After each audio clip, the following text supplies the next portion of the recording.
Hi guys, welcome to my channel. ఈరోజు మనం దోమలు ఎక్కువయ్యాయి అయితే ఎలాంటి జాగ్రత్తలు తీసుకోవాలి దాని గురించి మనం తెలుసుకుందాం.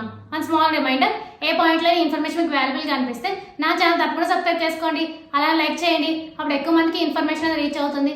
మీ ఫ్రెండ్స్ అండ్ ఫ్యామిలీకి షేర్ చేయండి, వాళ్ళు హెల్తీ ఇన్ఫర్మేషన్ తెలుసుకుంటారు. ఇంకా లేట్ అయినా మన టాపిక్లోకి వెళ్ళిపోదాం.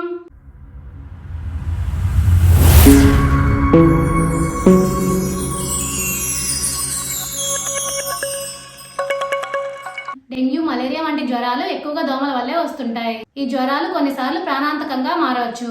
అందుకే ఇంట్లో దోమల సమస్యను కట్టడి చేసేందుకు కొన్ని జాగ్రత్తలు తీసుకోవాలి. అవేంటో ఇప్పుడు మనం తెలుసుకుందాం. చుట్టూ లోపల నీళ్లు పేరుకుపోయి ఉండకుండా జాగ్రత్తలు తీసుకోవాలి. కుండలు, కూలర్లు, టైర్లలో నీళ్లు నిల్వ ఉంటే వాటిని వెంటనే తొలగించాలి. ఎక్కడైనా నీరు నిల్వ ఉండిపోతే కిరోసిన్ లేదా ఆయిల్ వేస్తే దోమలు వృద్ధి చెందే అవకాశాలు తగ్గుతాయి. ఇంటిపైన నీటి ట్యాంకులను తెరిచి ఉంచవద్దు, వాటిని మూతతో కవర్ చేయండి. దోమలు బెడద ఎక్కువగా ఉంటే రాత్రి సమయంలో ఫుల్ స్లీవ్స్ ఉన్న దుస్తులను వేసుకోండి. మీ కళ్ళను వీలైనంత వరకు దుప్పటితో కప్పుకోండి.